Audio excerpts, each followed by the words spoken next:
valores, propósito, perspectiva. Que palavras são essas? Me sinto estranho, meus pensamentos estão confusos. Não sei se avanço ou se fico onde estou. Não sei se eu falo ou se eu permaneço quieto. Sabe, eu sinto que eu não me encaixo, que eu não sou compreendido. Parece que eu estou sozinho nessa. Será? Muitas vezes parece que existem dois em mim. Eu me olho no espelho e tudo que penso é: que estranho. Estranho? Não é estranho, é apenas diferente. Olá, Oxigênio! Ah! Se você está feliz, faz barulho! Muito bom estar com vocês em mais um Sábado Sim, que incrível! Se você está nos visitando pela primeira vez, eu quero dizer que você está no melhor lugar e que este lugar é um lugar proibida a entrada de pessoas perfeitas. Isso mesmo, nós acreditamos no poder do Evangelho, que tem o poder de transformar todas as pessoas. Não importa o que você fez no seu passado, não importa o que fizeram com você, mas todo cristão tem um futuro lindo e brilhante em Jesus. Amém? Eu gostaria de reforçar o aviso sobre o Camp One. Gente, amanhã encerra o terceiro lote. Ou hoje, não sei, depende de vocês, certo? Mas nós vamos começar o quarto e último lote. E eu quero dar um aviso a mais sobre o acampamento que nós não colocamos, mas nós vamos começar a divulgar também. É que assim, nesse valor está tudo incluso, certo? Hospedagem, transporte, alimentação, camiseta. Mas você vai receber a sua camiseta para ir para o acampamento, para você poder usar lá. Se você fizer a sua inscrição até o dia 19, porque no dia 20 de março agora vai para a confecção. Ah, e se eu fizer depois do dia 20? Não tem problema. Você vai receber, mas só depois que a gente fechar o número de camisetas e o segundo lote dos pedidos delas. Tá certo? Vocês estão bem? Não muito? Então tá bom, obrigado, tem um vivo. Gente, você já sentiu alguma vez um peixe fora d'água? De repente você se sentiu estranho, até mesmo diferente das outras pessoas. Parece que você não se encaixa muito em um grupo. Talvez isso aconteceu quando você mudou de escola, ou quando você entrou numa faculdade, ou ainda você cresceu na sua casa, ali com seus pais, no mesmo bairro, mas de repente você mudou de bairro, ou mudou de cidade, de estado. De repente você fala: caramba, todas as pessoas são diferentes de mim, ou na verdade, nossa, eu sou diferente de todas elas. Afinal, ser diferente é algo bom? O que vocês acham? É algo bom ou não? E é sobre isso que a gente vai falar hoje. Na verdade, não só hoje, mas durante toda essa série que nós vamos com ela. Nós somos 4 semanas falando sobre essa série que chama Diferente. Repita comigo: diferente. E durante toda essa série nós vamos olhar para a primeira carta de Pedro e ver como Deus nos chama para sermos seguidores de Jesus e sermos diferentes nesse mundo. Mas antes eu quero dar o contexto da carta de Pedro que ele escreveu. E a primeira coisa que você deve saber sobre 1 Pedro, quem escreveu foi...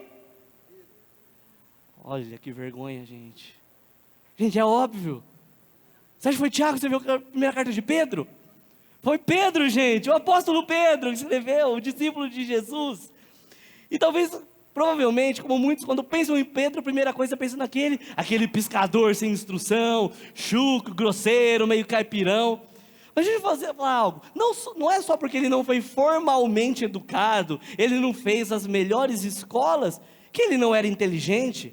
Pedro era astuto, ele era esperto, cara. Pensa comigo, ele era um empresário no ramo da pesca, e ele foi um baita de um líder, cara, usado pra caramba e usado por Deus. E quando você lê 1 Pedro, isso fica, cara, tão evidente, porque não é uma leitura fácil, não é uma leitura simples apenas. Se você não ler com atenção, é bem provável que você não entenda aquilo que você leu. E nós fizemos um desafio essa semana que era ler 1 Pedro. Quem leu? Seja sincero aí, levanta a mão. Amém, glória a Deus. Só isso, gente. Misericórdia. Mas vocês estão lendo outras coisas da Bíblia, pelo menos? Ah, então tá bom. Está lendo outras coisas, então tá bom, né? Está lendo o quê?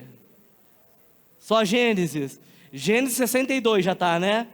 Então não está, né? Porque só vai até os 50. Atos 29, né? Salmos, né? Está no Salmo 1 ainda, né? Não sai de lá. Ou fica no Salmo 23 ou 91, como a maioria gosta. Mas, gente, E essa é uma carta realmente difícil, porque Pedro lida com algumas questões teológicas difíceis, questões teológicas complexas. E ele está escrevendo para um grupo de cristãos que estão realmente muito feridos, estão machucados. Ele fala coisas sobre conhecimento, eleição, santificação, obediência. Ele fala sobre o sangue de Jesus, ele fala também sobre a Trindade. Mas existem dois temas centrais, importantes em 1 Pedro. Ele fala sobre a esperança que temos que ter em Jesus, e ele nos fala que nós somos chamados para sermos diferentes neste mundo. E quem era esse grupo de cristãos a quem Pedro escreveu essa carta? Para ficar mais claro para vocês entenderem, vocês têm que saber o contexto por detrás do texto. 1 Pedro foi escrito provavelmente entre 60 e 65 anos depois de Cristo, ou seja, entre 30 e 35 anos após a morte de Jesus. Isso aconteceu durante o reinado de um homem muito mau, um cara corrupto. Alguém sabe quem era esse homem, menos o pastor Marcos? Alguém sabe quem era esse homem? Agora é o momento que fica aquele silêncio absoluto, que eu só ouço o ar-condicionado e a risada do Eliel. Gente, esse homem era Nero. Quem já ouviu falar de Nero? Você já ouviu falar de Nero, né? Mas talvez você não saiba tantas coisas assim sobre Nero. Eu quero explicar algumas coisas sobre esse homem. Primeira coisa, Nero, ele matou a sua própria mãe. Ele também matou a sua primeira esposa, e é bem provável que tenha matado a sua segunda esposa também. Um cara tranquilo, pacífico, cheio de amor, gente boa, que todo mundo quer ter na família. Nero, ele era tão louco e tão distorcido de realidade, que muitos acreditam que ele mesmo incendiou Roma. E por que ele fez isso? Cara, foi um incêndio tão grande, que durante 6 dias eles não conseguiam controlar nada do fogo. A partir do 6º dia até o 9º eles apagaram, e dizem que queimou 2/3 de Roma inteira. E ele fez isso por quê? Porque ele tinha uma ânsia muito grande por construção. Ele queria se aparecer, ele queria construir, reconstruir, ele queria avançar com o império dele, e ele queria reconstruir algumas coisas em Roma, mas o Senado tinha bloqueado. Falou, então, não vai deixar? Então tá. Tacou fogo. Tacou, queimou tudinho. Agora eu tenho que reconstruir, vai deixar queimado? Não vai. Só que ele foi descoberto. E daí as pessoas começaram a culpá-lo por isso. Então ele teve uma brilhante ideia de culpar outras pessoas, que já eram odiadas, que eram esse pequeno grupo de pessoas conhecidas como seguidores do caminho, ou como cristãos. E esse grupo que já era perseguido, que as pessoas já não gostavam deles, começou ainda mais a ser perseguido ainda mais, e agora começaram a ser mortos também. E é nesse contexto que Pedro está escrevendo essa carta, para esse grupo de pessoas. Para você ter uma ideia de como ele era louco, diz a história que ele pegava peles de animais mortos, colocava sobre os cristãos, e jogava eles numa jaula, ou deixava eles numa arena, e depois pegavam cães selvagens, famintos ou leões, e jogava esses leões ali, cães, para poder matar. E dizem que ele assistia tudo aquilo e contemplava toda aquela carnificina, tomando uma taça de vinho, porque para ele isso era uma forma de entretenimento. Mas ele não parou por aí. Diz também que ele pegava pessoas reais, assim como eu, como você, como seus pais, cristãos, mergulhava eles em cera, depois amarrava eles em árvores e acendia eles, para que pudesse iluminar o seu jardim. Ele usava essas pessoas como velas humanas. Você consegue imaginar a loucura de um homem vivendo dessa maneira? Esse é o contexto que Pedro estava vivendo quando ele escreveu essa carta. Aí começa a fazer muito mais sentido. Fala assim, agora vai fazer sentido o que Pedro está falando. Mas, para quem que é essa série de mensagens que nós começamos hoje? Será que isso tem a ver comigo? Nero, uma coisa tão distante, cristãos perseguidos, hoje isso nem acontece mais. Todo mundo tem liberdade de expressão, para que falar sobre isso? Mas deixa eu te dizer uma coisa, essa série é para todas aquelas pessoas que estão sofrendo algum tipo de dor. Também é para aqueles que têm perguntas e não têm nenhuma resposta. Também é para aqueles que têm passado por provas difíceis, seja no seu trabalho, com a sua família, na sua casa, na sua empresa, no seu trabalho, com a sua saúde ou com a sua vida financeira. Seja também para todos aqueles que passaram ou passarão um dia por algum tipo de prova ou tribulação, alguma dificuldade na vida. Ou seja, é para mim e para você, é para todo mundo. Deixa eu dizer uma coisa, se você nunca sofreu na vida, desculpa falar, mas um dia você vai sofrer. Nossa, pastor, eu vim aqui para receber uma palavra de ânimo, você chega mandando uma dessa, logo na introdução.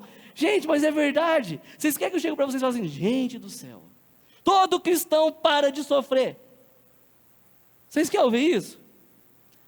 Vocês querem ouvir, vocês têm que ir para o pastor da internet coach. Porque não é aqui, você não vai ouvir esse tipo de coisa. Porque aqui a gente prega a palavra de Deus. E a palavra de Deus diz realmente que nesse mundo nós vamos ter aflição. Vocês estão comigo? Amém. Sabe, a vida pode ser difícil, mas não importa o que você passou ou está passando. A verdade é que todos nós queremos ouvir a voz de Deus de uma maneira nítida. Então essa série de mensagens é para você. Por isso, abra sua Bíblia ou o aplicativo do seu celular, na versão que você mais gostar, no primeiro capítulo de 1 Pedro. 1 Pedro 1, versículo 1. Diz: Eu, Pedro, apóstolo de Jesus Cristo, escrevo esta carta ao povo de Deus que vive, o quê? Espalhado nas províncias do Ponto, Galácia, Capadócia, Ásia e Bitínia. Em outra versão, a Bíblia fala ao povo de Deus que vive como estrangeiros. Essa palavra estrangeiros no grego, no original, é parepidemos. Vamos falar parepidemos? Parepidemos. Parepidemos, parepidemos, parepidemos. Vai lá, Eliel. Treina. Trava a língua, não dá, né? Já vai começar a rir, né? Mas é parepidemos, olha que palavra bonita. E o que significa parepidemos? É uma pessoa estranha, refugiada. É também aquela que reside por pouco tempo no estrangeiro ou é um forasteiro. Agora, no Novo Testamento, ela é usada como uma metáfora com referência ao céu como sendo uma pátria. Alguém que reside por pouco tempo na terra. Ou seja, em outras palavras, Pedro está falando o quê? Que você precisa entender e se lembrar que aqui não é o seu lar. Se você é um cristão, se você é um seguidor de Jesus, se você ama Jesus, você é estranho nesse mundo. Você é diferente, você é um peregrino, você está apenas de passagem. Esta não é a sua morada final. Sabe, pode ser até que aqui seja a nossa localização atual. Mas nós temos um destino diferente. Entenda isso. Você é um ser celestial, servindo a um Deus celestial, passando por este mundo temporário, para uma morada eterna, onde um dia estaremos todos com Deus. Agora, quem aqui é um seguidor de Jesus? Amém. Oh, glória a Deus por isso. Então significa que, se você é um seguidor de Jesus, você tem valores diferentes daquelas pessoas que estão ao seu redor. Significa que você tem uma moral diferente em relação às outras pessoas. Também significa que a sua crença, a sua fé é uma fé diferente. Então, por isso, você vai ser diferente como filho, como amigo, como namorada, como namorado, como aluno, como funcionário, como empregador. Você vai ser diferente na forma como você fala e trata as pessoas, inclusive com aquelas mais abençoadas que não largam do seu pé. Porque você é diferente. E porque este mundo não é o seu lar. E Jesus não nos chama para sermos mais um nessa terra. Ele nos chama para sermos diferentes. E o que eu quero mostrar para vocês nessa primeira mensagem dessa série é que você pode ter um tipo de fé diferente, mesmo quando você estiver passando por uma situação realmente muito difícil na sua vida. Por isso o título da mensagem de hoje é Fé Diferente. Repita comigo, fé. De novo, não, gente, melhor. Fé diferente. Então, quando a gente entende o contexto da primeira carta de Paulo, cara, é chocante, cara. Fala, meu, como assim? Porque realmente aquele povo, aquele grupo de cristãos estavam sendo perseguidos. Cara, não é aquela perseguição, eu parei de falar com você, não. Era morte, morte cruel. Imagina você sendo dilacerado por um leão, por um cachorro. Então Pedro chega no versículo 6, de boa, e ele começa assim: alegrem-se por isso. Tá de sacanagem. Cara, como assim? Você está onde, Pedro? Você não está vendo a gente, não? Se bem que agora é possível, né? Que vocês fiquem tristes por algum tempo, uma semana. Vai que semana que vem eu morro e já não está mais triste? Por causa dos muitos tipos de provações que vocês estão sofrendo. Em outras palavras, ele está falando assim, olha, mesmo que essas provações temporárias não desapareçam, ou seja, provação eterna no caso deles, continue, porque existe uma alegria maravilhosa à frente. E essas provações têm um propósito. Propósito? Como assim tem um propósito? Como pode existir um propósito nisso? A resposta vem em 1 Pedro 7, parte A. Essas provações são para mostrar que a fé que vocês têm é o quê? Então, se Pedro fala que existe uma fé verdadeira, quer dizer também que existe uma fé falsa. Senão só seria fé. Vocês concordam comigo ou não? Mais ou menos, né? Sabe, o lugar que a gente vive, realmente eu acredito, sinceramente, que aqui em Marília, no Brasil, cara, é muito mais fácil ser cristão do que em outros lugares do mundo, onde realmente existe perseguição religiosa. Sabe, infelizmente, quando eu olho para a nossa nação, eu vejo muitas pessoas se autodenominando e se chamando de cristãos. Mas, infelizmente, isso se tornou apenas uma nomenclatura de que a maioria das pessoas não sabe o que realmente significa. Ou seja, elas vivem uma fé falsa. E se você estiver anotando, este é o primeiro ponto dessa mensagem: fé falsa. E o que é a fé falsa? Nós vamos falar sobre isso. Tem 3 tipos pelo menos, mas antes, isso me deixa muito preocupado quando você pensa que você tem uma fé e você não tem. Porque quando eu olho para as pessoas, eu olho para muitos de vocês, talvez na sua casa, no seu círculo de amizades, talvez aqui na igreja, você vem semi-regularmente, acredita em que é cristão, mas na verdade não é. Nossa, Tiago, você vem aqui para me acusar? Não, eu vim aqui para expor uma verdade, para que a sua vida possa melhorar. Se você não estiver sendo um verdadeiro cristão, hoje é o dia de mudar. Se você já é, cara, parabéns, você vai continuar e a sua fé vai ser fortalecida. Sabe, eu sei que isso pode chocar realmente muitos de vocês, mas eu preciso ser direto, eu preciso ser sincero, eu preciso ser verdadeiro. E eu espero que vocês não se encaixem nesses 3 tipos de pessoas. A primeira fé falsa é uma fé herdada, e ela é mais ou menos do tipo assim: olha, a minha avó era cristã, sabe, minha mãe também, eu nasci num lar cristão, a gente ia na igreja, bem, mais ou menos, todo evento eu estava na igreja. Como eu não vou falar que eu sou um cristão? Eu sou um cristão, eu nasci na igreja, filho de peixe, nem isso aí sabe, gente. Ô, gente, estão com medo, não vou expor ninguém não. Filho de peixe, filho de crente, não, filho de crente é só filho, mas não, é filho do crente, tá? Filho de médico, médico é? Ah, antes fosse, né? Ou seja, isso é uma fé herdada, não é a sua fé. Sabe, eu conheci tantos jovens e adolescentes, cara, que cresceram comigo na minha adolescência. Cara, eles participaram dos mesmos encontros, dos mesmos acampamentos, das mesmas reuniões. Mas quando entraram na faculdade, cara, duvidaram da fé que tinham e deixaram Jesus de lado. Você deve conhecer alguém assim. Isso não é uma fé verdadeira, mas é uma fé herdada.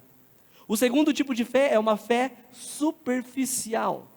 Jesus falou sobre isso numa parábola em Mateus 13, quando ele fala sobre a parábola do semeador, que saiu para semear as sementes, e ele jogou em vários tipos de solo. E nos versos 5 a 6 diz que parte dela caiu em terreno pedregoso, onde não havia muita terra, e logo brotou porque a terra não era profunda. Mas quando saiu o sol, as plantas se queimaram e secaram, porque não tinham raiz. Ou seja, a planta começou a crescer, não foi tudo em vão, mas a sua raiz ainda era pequenininha, não tinha profundidade, ou seja, era uma fé superficial. Então Jesus, nos versos 20 e 21 diz: quanto ao que foi semeado em terreno pedregoso, este é aquele que ouve a palavra e logo recebe com alegria. Fantástico. Todavia, visto que não tem raiz em si mesmo, permanece por pouco tempo. Quando surge alguma tribulação, quando surge alguma dificuldade, algum problema, alguma luta, algo que ele não gostaria de estar vivendo, ou até mesmo uma perseguição por causa da palavra, logo a abandona. Ou seja, a pessoa veio no ano, aceitou a Jesus, levantou a mão do apelo, começou a sair com a galera, começou a servir, olha que fantástico, se tornou um voluntário. Mas ela não foi cultivando aquela fé, e por isso a raiz que ela tinha era bem pequenininha. E quando os problemas, as situações difíceis vieram na vida dela, os sofrimentos, isso acabou desanimando ela, desanimou a sua fé, e por ser ainda tão pequena, ela morreu. É por isso que muitos de vocês perguntam sempre a gente: cara, e o fulano, onde está? Mano, estava tão animado, estava em tudo com a gente, ele não se rendeu lá no acampamento, olha cara, a entrega que ele teve, olha o encontro que ele teve com Jesus, o que aconteceu com ele? Por que isso acontece? Sabe por que isso acontece? Porque a raiz não é profunda. Mas talvez você possa me perguntar: mas pastor, as sementes não são as mesmas? Deus não nos ama de modo igual, da mesma maneira? Então por que a diferença entre as pessoas permanecerem e outras não? É verdade, sim. As sementes são as mesmas, Jesus nos ama da mesma maneira. A diferença é que o lugar onde você planta a semente da fé determina o tipo de crescimento e enraizamento que você vai ter. Se você plantar no mesmo lugar distante de Deus, onde você sempre esteve, escute isso, continuar fazendo as mesmas escolhas que você fazia, andando com as mesmas pessoas que te levavam para o mau caminho, qual é a probabilidade da sua raiz de fé crescer, se aprofundar e se tornar forte? O problema é que você vem, você recebe uma palavra, mas você não muda o seu hábito, você não muda o seu local de plantar. Você continua nos mesmos lugares. Não que você tenha que abandonar a sua família, os seus amigos, não é isso. Mas algo deve acontecer. Você não está forte, você não está preparado. Se você não cuidar dessa pequena planta, ela vai morrer. Ou seja, eu sou o único responsável pelo meu crescimento espiritual.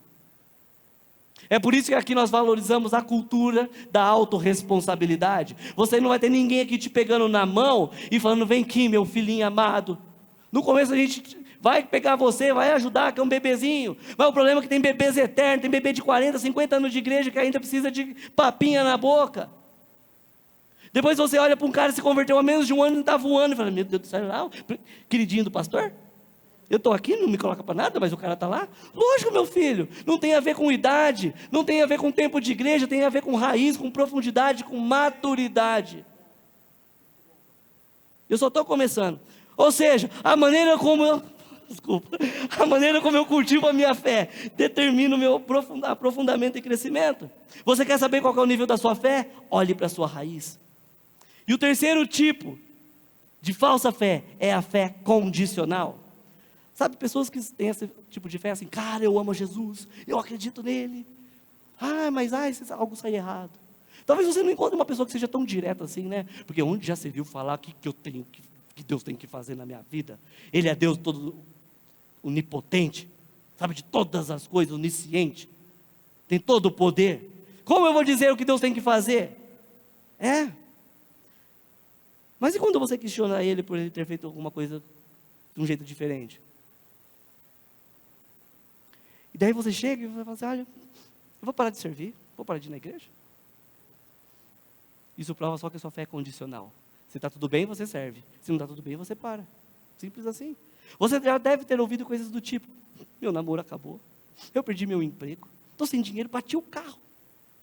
Aquela vaga que eu consegui foi embora. Como eu posso acreditar num Deus que permite que coisas assim aconteçam com a minha vida? Só foi eu vir para a igreja que tudo deu errado? Cara, eu perdi o meu pai, eu perdi minha mãe. Com tanta gente ruim no mundo. Essa vocês já ouviram, né? Por que eles? Como acreditar em um Deus de amor que separa a mãe dos seus filhos? Sabe, eu sei que a sua dor é real, eu sei que o seu sofrimento é real. E deixa eu te dizer algo: Jesus se importa com ele. Mas deixa eu te dizer algo: ser cristão não te isenta do sofrimento. Ser cristão não te isenta de perdas, separações, problemas ou dificuldades. Jesus deixou isso muito claro em João 16:33. Eu digo isso para que, por estarem unidos comigo, vocês tenham paz. No mundo vocês vão sofrer. Ou no mundo vocês terão adversidades. No mundo vocês vão ter problemas, situações difíceis. No mundo vocês vão passar por luto, por dor, por problemas financeiros. Mas tenham coragem, porque eu venci o mundo. Ou seja, quem vive desse jeito, achando que tudo é Alice nos Países das Maravilhas, um mundo cor-de-rosa, que tudo dá certo, deixa eu dizer uma coisa: sua fé é uma fé falsa. Porque essa é uma fé condicional. Mas eu acredito que realmente que Deus te trouxe aqui nessa noite, para que isso mude na sua vida, para que você tenha uma fé diferente, uma fé verdadeira, que se mantenha firme, mesmo nos momentos de maior dificuldade da sua vida. E esse é o segundo ponto. Nós falamos sobre uma fé falsa, Mas agora nós vamos falar sobre uma fé verdadeira. E como saber se a minha fé é realmente verdadeira? Eu não vou expor ninguém aqui, mas você já se perguntou? Depois de ouvir esses 3 tipos de fé, será que a minha fé ainda é verdadeira? Será que existe um 4º tipo de fé falsa ainda? Porque não sei, né? Vai que não falou, né? Eu estou aqui meio preocupado. Deixa eu fazer uma pergunta. Qual que é a melhor maneira de um professor avaliar se aquele aluno aprendeu a matéria do semestre ou do bimestre? Prova aí, ó. Eita! Aplicando uma prova. A melhor maneira de saber se a sua fé é verdadeira é quando você é provado. E Deus usa as provações de pelo menos 2 maneiras diferentes. A primeira é que as provações revelam a sua fé. Repita comigo, as provações revelam a minha fé. 1 Pedro 7a novamente, essas provações são para mostrar que a fé que vocês têm é verdadeira. Uma fé que foi testada é algo que você pode confiar. Vocês concordam com essa frase? Me responda sinceramente. Você entraria num barco que nunca foi testado na água antes? Você entraria num avião que nunca foi testado no ar? Por quê? É óbvio, né? Porque os testes validam, no caso do barco e do avião, se realmente eles são seguros e confiáveis. Deixa eu dizer algo. Pedro, o apóstolo Pedro, ele foi testado. A fé de Pedro foi testada. Sabe o que é mais incrível nisso? Pedro nem sempre acertou. Pedro, ele falhou, ele caiu, mas ele se levantou. Foi fortalecido, se redimiu e foi completamente transformado. Houve um processo na vida de Pedro. E se ele tivesse parado no tropeço? O que teria acontecido? Onde nós estaríamos hoje? Onde a igreja estaria hoje? Se você desistir hoje, onde a sua família vai estar amanhã? Onde os seus amigos vão estar amanhã? Onde os seus filhos estarão amanhã? Deixa eu te mostrar algo. Mas para isso a gente precisa voltar no tempo um pouquinho, de 30 a 35 anos antes de ele escrever essa carta. Pedro tem uma conversa com Jesus, está lá em Lucas 22. Lucas 22, 31 e 32, Jesus continuou: Simão, Simão, escute bem, Satanás já conseguiu licença para pôr vocês à prova. Ele vai peneirar vocês como o lavrador peneira o trigo a fim de separá-lo da palha. Mas eu tenho orado por você, Simão, para que não lhe falte. E quando você voltar para mim, anime os seus irmãos. O que está acontecendo aqui é que Jesus usou a provação para transformar Pedro. Sabe, Pedro era daquele tipo que falava o que vinha na cabeça. Você deve conhecer alguém assim, ou talvez você seja uma pessoa assim. Hey Jesus, look at me bro. Cara, meu inglês está fantástico. Rapaz do céu. Não passa disso. Like my money quer continuar no rap. Eu falei rapidinho, sem perder. Fantástico, mas... Jesus, olha para mim, eu vou falar uma coisa para você, Jesus, olha aqui. Eu sei que o senhor veio do céu, mas eu acho que o senhor teve um pesadelo essa noite e o senhor sonhou com a pessoa errada. Sabe, esses outros seus discípulos, perdedor, tudo perdedor, eu já sabia, eu falei, não chama que vai dar treta, não vai dar ruim, não vai prestar. Eles podem até te negar, mas eu estou contigo. João, discípulo amado, né? O queridinho, né? Vai nessa. Filho, ele vai te abandonar, mas eu não, estou contigo, não abro, estamos juntos, irmão. Como vocês sabem, Pedro não negou 1 ou 2, mas 3 vezes Jesus. E uma das vezes, uma criança, irmão do céu, ela falou assim: você conhece Jesus? Eu não conheço, nunca ouvi falar dele. Olha que intimidadora. Meu Deus do céu, vai levar ele preso, vai matar. Se foi desse jeito, eu não sei, com uma mochilinha nas costas, indo para a escola, que coisinha linda. Mas a Bíblia fala que Pedro negou pela 3ª vez, e quando ele negou pela 3ª vez, ele levantou sua cabeça. Os olhos dele se cruzaram com os olhos de Jesus. E ele se lembrou das palavras de Jesus, que ele negaria a ele. Talvez para muitos ali seria o fim da sua vida, da sua jornada. Como vocês sabem, Jesus foi condenado, ele foi crucificado, ele morreu, mas ele ressuscitou. Em João 21 nós vemos um encontro entre Jesus ressuscitado e Pedro agora. E eu fico imaginando a cara de vergonha de Pedro, de ter que encontrar Jesus novamente. E Jesus chega para ele e fala assim: Pedro, tu me amas? Então cuida das minhas ovelhas. Pedro, tu me amas? Apacenta as minhas ovelhas. Pedro, tu me amas? 3 vezes. Cuida das minhas ovelhas. Mas sabe, o que mais me impressiona é o que acontece logo após essa conversa de Jesus lá em Atos. Cara, o Pedro que havia negado a Jesus, que talvez tivesse sido julgado por todos os outros, por todas as outras pessoas, agora ele se torna o principal pregador no dia de Pentecostes, e quase 3.000 pessoas se rendem a Jesus. Ou seja, não importa onde você caiu, não importa o que você fez, não importa o que as pessoas fizeram com você, há algo novo na sua vida. Não deixe a sua vida parar por causa de uma falha, de um erro. Jesus tem um futuro lindo e brilhante para a sua vida, amém? Ou seja, Deus usou as provações para fortalecer a fé de Pedro, para transformá-lo em quem ele precisava ser. Pedro não podia continuar sendo daquela maneira, ele precisava de algo novo para ele poder ser o pastor da igreja de Jerusalém. Sabe, as provações podem revelar e fortalecer a sua fé. É por isso que Tiago, irmão de Jesus, diz lá em Tiago 1, 2 e 3: meus irmãos, considerem motivo de grande alegria o fato de passarem por diversas provações. Tá de sacanagem de novo. O que esses caras têm contra mim? O que eu me alegro com isso? E ele continua: pois vocês sabem que a prova da sua fé produz perseverança. Mais claro, impossível. Em outras palavras, Deus está fazendo algo em mim. Se você está passando por alguma situação difícil, por algum problema, por alguma dor, saiba que existe um propósito nisso, e Deus planeja tudo para o seu bem. Amém? A segunda maneira como Deus usa as provações é: as provações te aproximam dele. Repita comigo: as provações me aproximam de Deus. Verso 8: vocês o amam, mesmo sem o terem visto, e creem nele, mesmo que não estejam vendo agora. Assim, vocês se alegram com uma alegria tão grande e gloriosa, que as palavras não podem descrever. Uma alegria que só pode vir do céu. Uma alegria que não temos palavras no nosso dicionário humano para poder descrever o que realmente significa. Essa alegria que vai além de todo entendimento, que acalma a nossa alma, a nossa mente, o nosso coração e nos dá paz. Mesmo que você esteja sofrendo, mesmo que você esteja com medo ou angustiado, mesmo que você acredite que já não existe mais solução para a sua vida, você ainda pode ter fé e esperança e uma alegria inexplicável. Então Pedro continua no verso 9: vocês têm essa alegria porque vocês estão recebendo a sua salvação. É aí que está a nossa alegria, e a salvação que é o resultado da fé que vocês possuem. Esse é o poder do Evangelho.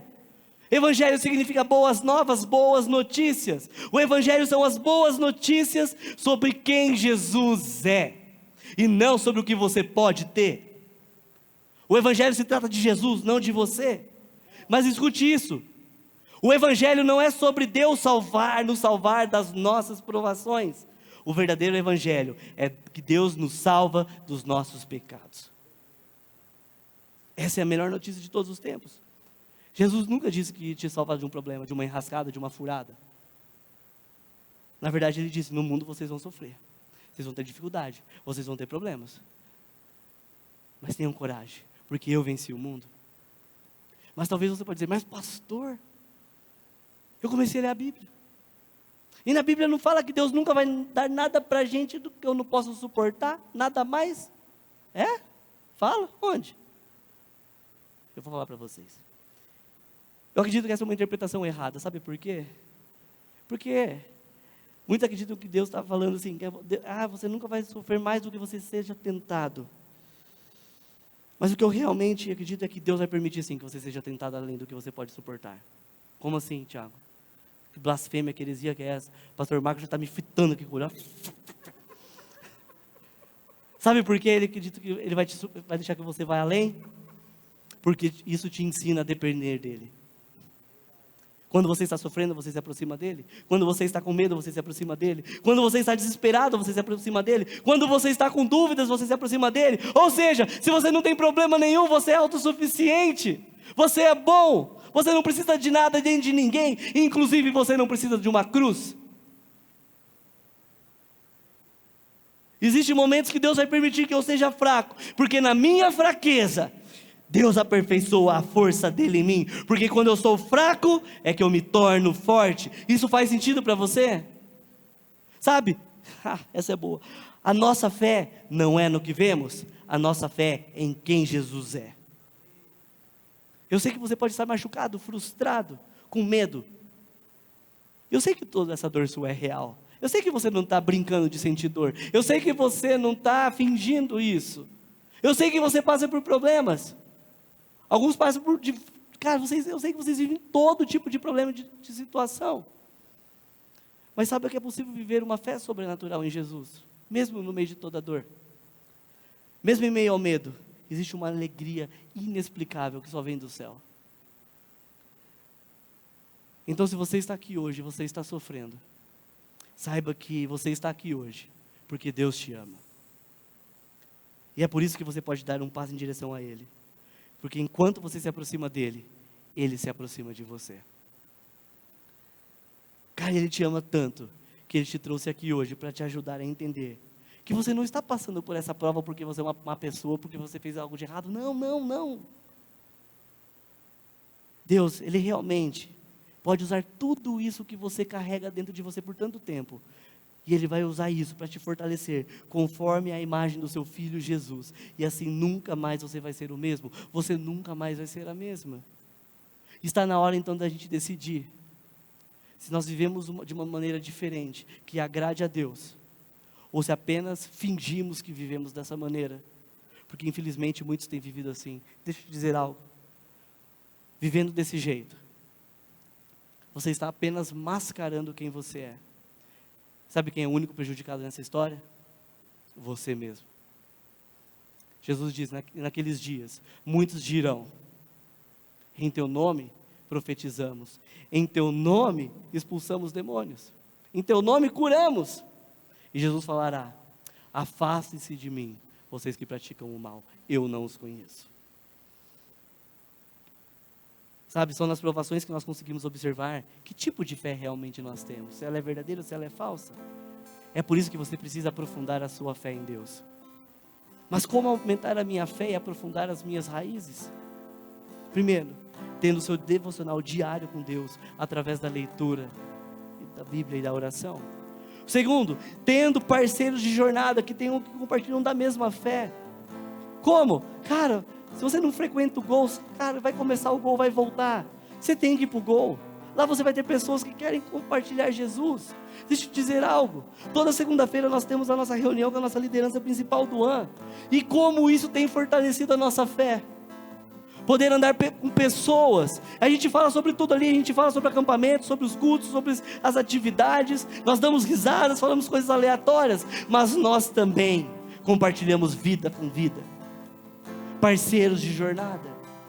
E terceiro, sendo voluntário, servindo pessoas. É disso que se trata o Evangelho. Por isso que nós falamos por Jesus e por pessoas. E para isso eu quero propor um desafio para todos aqueles que querem viver uma fé verdadeira. Levante sua mão. Quem quer aqui realmente viver uma fé verdadeira? Levanta a mão. Então eu quero propor para vocês o desafio 10-30. 10 minutos orando, 10 minutos lendo a Bíblia e 10 minutos adorando. Todos os dias. O problema é que a gente começa bem um dia, depois a gente para no segundo, volta daqui 5. Se você fizer isso como um treino, não uma tentativa, porque a tentativa já é um fracasso, mas como um treino diário, você vai ver como a sua fé vai crescer, vai aprofundar e nada vai poder te parar. Feche os seus olhos. Eu quero contar uma história para vocês. E eu gostaria que vocês imaginassem essa história na cabeça de vocês. Todos vocês, não quero ninguém olhando para mim. Deus está vendo e eu também. É uma história que eu relembrei ela essa semana, eu já conhecia. É a história de uma família de um pastor da Coreia do Sul, no início do século passado. Quando ele e a sua família foram presos, capturados por soldados comunistas, porque eles eram cristãos. O pastor, junto com a sua esposa e filhos, foram a julgamento. E o objetivo desse julgamento era simples. Eles deveriam negar a sua fé em Jesus. E a resposta deles foi: não. Então eles foram sentenciados à morte. A pena, ser enterrado vivo. Eles abriram uma cova e jogaram o pastor junto com a sua família dentro dela.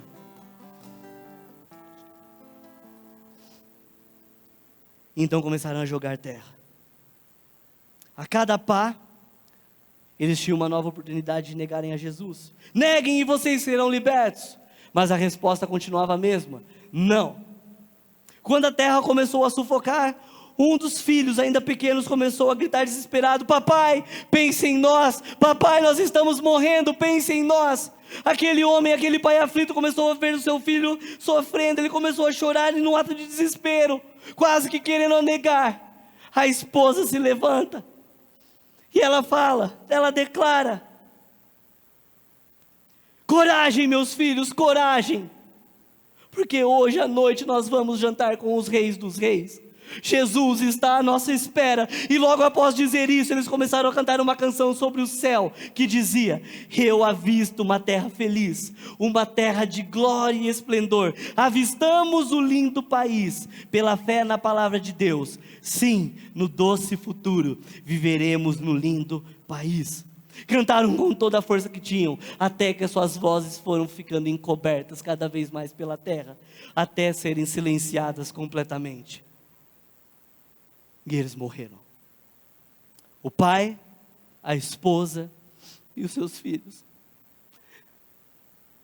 Outros foram massacrados por rolo compressor.